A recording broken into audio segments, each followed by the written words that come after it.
சர்க்குரு குருகராட்சம். இன்றைய நாள் இனிய நாள். கேட்பதும் இனியதே, பேசுவதும் இனியதே, பதிவும் இனியதே.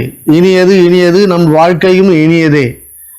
நம் வாழ்க்கையில் முன்னேறி செல்ல வேண்டும். நம்முடைய வாழ்க்கையில் நாம் வெற்றி காண நம்மை மட்டுமே நம்ப வேண்டும். உங்களுடைய சுய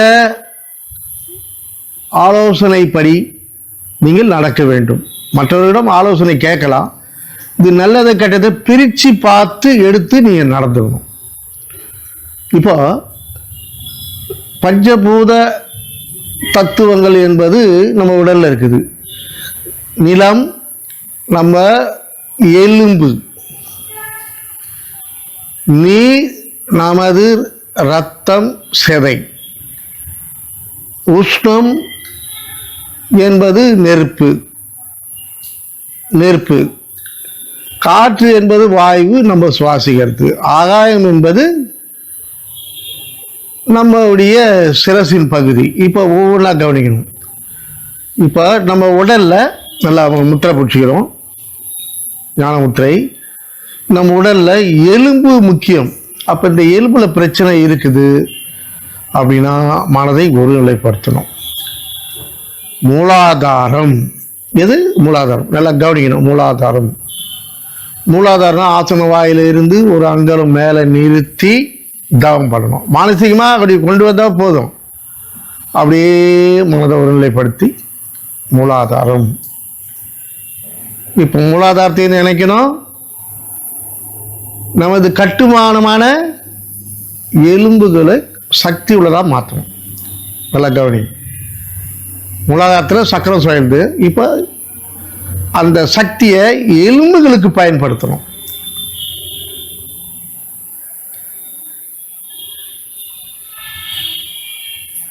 இப்படி எலும்புகளுக்கு மூலாதாரம் சுழண்டுக்கிட்டே இருக்கணும்.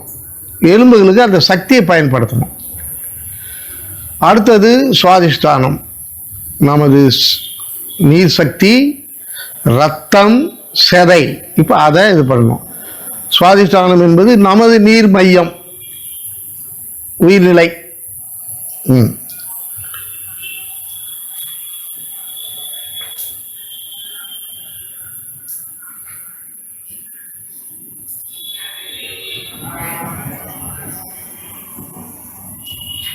அடுத்தது மணிப்பூரகம்.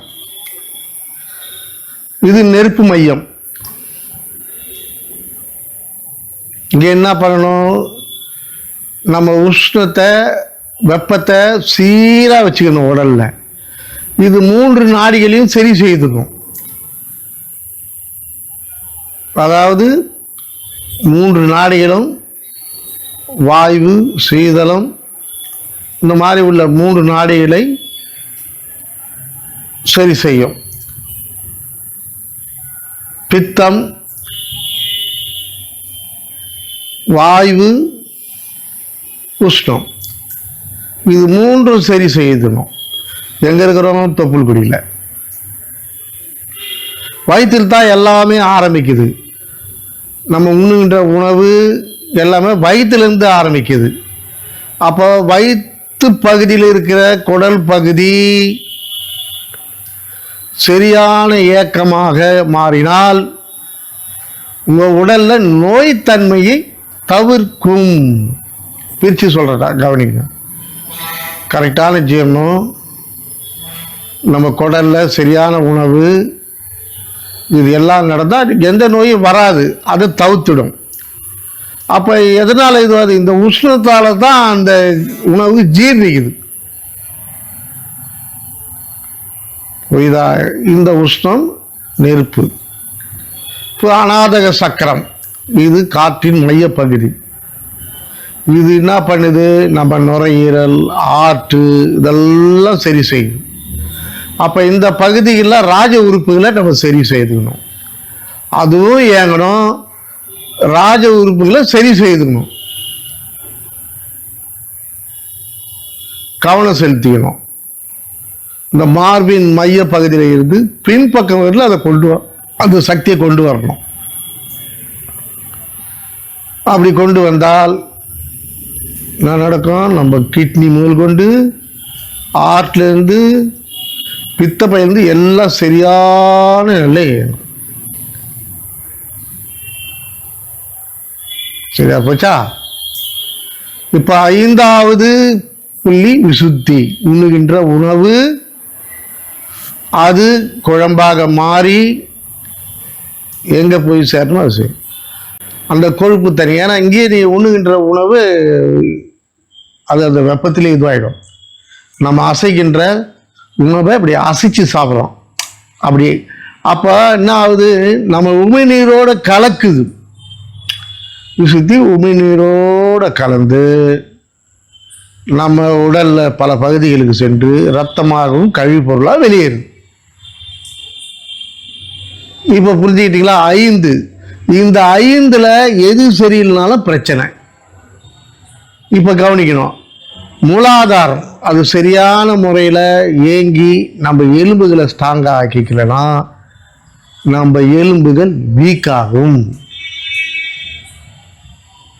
அப்போ இது 5ம் சரி செய்துக்கணும் நம்ம. அடுத்தபடியாக சுவாதிஷ்டானம், இது நீர் மையம். இது நம்ம ரத்தத்தை சுத்திகரிக்கிறது மட்டும் இல்லை, நம்ம செதைகளையும் அதில் இயங்குகின்ற அணுக்களையும் சரி செய்யும். ரத்தத்தில் இருக்கிற அணுக்கள், வெள்ளை அணுக்கள், எதெல்லாம் நமக்கு அந்த அணுக்கள் தூய்மையான அணுக்களாக இருக்கணுமோ அதெல்லாம் உற்பத்தி பண்ணும். தியானம் என்பது சும்மா இல்லை, உங்களுக்கு அதை உற்பத்தி பண்ணும். அசுத்த அணுக்களை அழிக்கும். அதனால் 2வது பகுதியை நீங்கள் அதை சரி செய்துக்கணும். சரி செய்தால் தான் இது மணிப்பூரம்.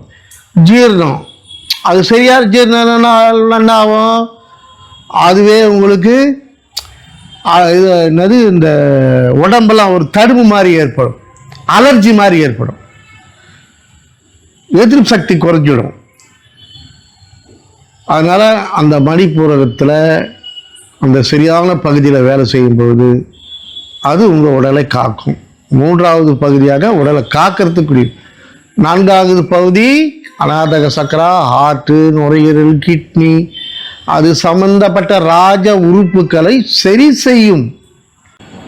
அப்படி இந்த மாதிரி ஒரு பகுதிகளாக நீங்கள் எல்லாத்தையும் சரி செய்து கொண்டு வந்தால் உங்களுடைய வாழ்நாள் என்பது சிறப்புடையதாக, வாழ்கிற நாள் குறைவாக இருந்தாலும் ஆரோக்கியமாக வாழணும். மரணத்தை இப்போ பற்றி நம்ம பயப்பட வேண்டிய வேலையே கிடையாது. இறப்பும் பிறப்பும் நடந்துக்கிட்டே இருக்குது. அதை பற்றி நம்ம யோசிக்க வேண்டியதெல்லாம் கிடையாது. விசுத்தி இது இந்த சக்கரம் எதை சார்ந்தது? ஆகாயத்தை சார்ந்தது. நிலம், நீர், நெருப்பு, காற்று, ஆகாயம். சரியா போச்சு. இது 5ம் சரியாக சமநிலையில் இதை பண்ணிக்கிட்டு தான் நீங்கள் வரணும். பண்ணிக்கிட்டு வந்து தான் ஆக்ஞாவுக்கு வரணும். 5ம் சரியான நிலையில் சமநிலையில் இயக்கிக்கிட்டு ஒரு பகுதியாகிட்டு வந்து இங்கே கொண்டு வந்து சேர்க்கும் பொழுது நிறைய மாற்றத்தை உடலில் தரும். நிறைய மாற்றத்தை உடலில் தரும். இப்போ தலை நல்லா கவனிங்க. வயசான ஞாபக சக்தி குறைஞ்சிடும்.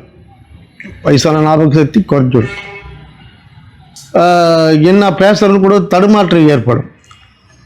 அப்போ துரியத்தில் நம்ம சக்தியை நிலைநிறுத்தி சிரசின் மையப்பகுதியில் நிலைநிறுத்தி தியானம் பண்ணணும். அப்போ அந்த மூளையினுடைய எல்லா சக்திகளும் எனர்ஜி உள்ளதாக மாறி எங்கெங்கெல்லாம் ரத்த பிளாக் ஆகுதோ அதை விரிவடைய செய்து மூளையை அருமையாக இயக்கும்.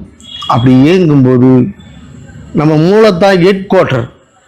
அதாவது என்னதான் விருந்தும் மருந்தும் 3 நாளுன்னா, விருந்துக்கு போனாலும் 3 நாள், ஜுரம் வந்தாலும் 3 நாள், ஊசி போடலனாலும் 3 நாள் தான்.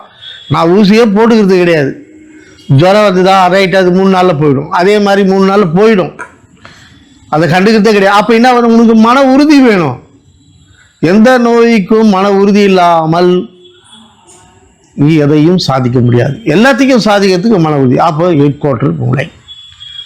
இதில் மௌனமாக அப்படியே இது பண்ணி இந்த நிலையில் அப்படியே உக்காந்துங்க.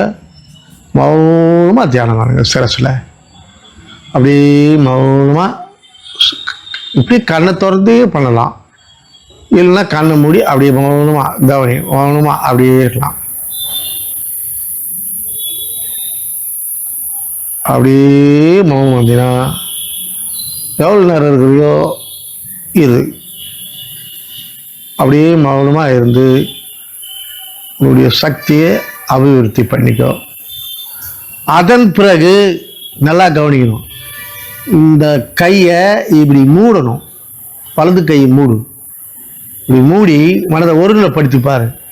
இதில் ஒரு அழுத்தம் கிடைக்கும், இதில் ஒரு அழுத்தம் கிடைக்கும். அப்போ உனக்கு நல்ல எனர்ஜி கிடைக்கும். எனர்ஜியை பெருக்கிக்கோ. இதை மூடு, இதை ஓப்பன் பண்ணு.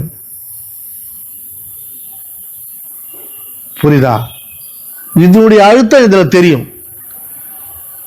கவனிக்கணும். இதனுடைய அழுத்தம் இதில் தெரியும்.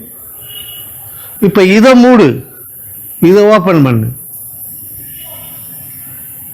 இப்போ இதனுடைய அழுத்தம் இதில் தெரியும். இப்போ ரெண்டுத்தையும் மூடு.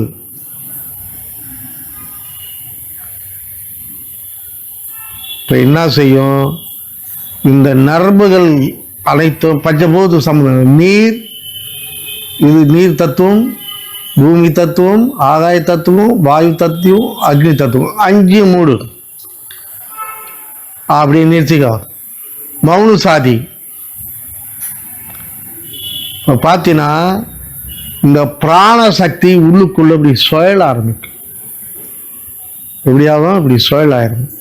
ஒரே நாளில் எதுவும் ஆகாது, நீ பயிற்சி பண்ணாதான் இப்படி சுழல ஆரம்பிக்கும். நிறைய எனர்ஜியாக இருக்கும். பயிற்சி பண்ணுங்க. குரு பூஜை வருகின்ற 29ஆம் தேதி,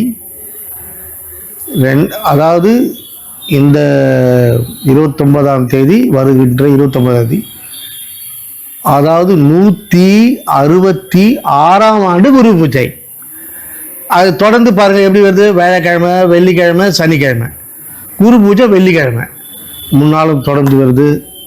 முடிந்த அளவுக்கு அரிசி வாங்கி கொடுக்கலாம், பருப்பு வாங்கி கொடுக்கலாம், நெய் வாங்கி கொடுக்கலாம், சாப்பாட்டுக்கு இது பண்ணுறதுக்கு எல்லாத்துக்கும். உங்களால் முடிஞ்ச நிதி உதவி செய்யலாம். குரு கடாட்சம். மீண்டும் சந்திப்போம். பயன்படுத்தி கொள்ளுங்கள் இந்த யோக முறைகளை. குரு கடாட்சம். வாழ்க வையகம், வாழ்க வையகத்து மக்கள். மீண்டும் சந்திப்போம் என்று சொல்லி நிறைவு செய்கிறேன். குரு கடாட்சம்.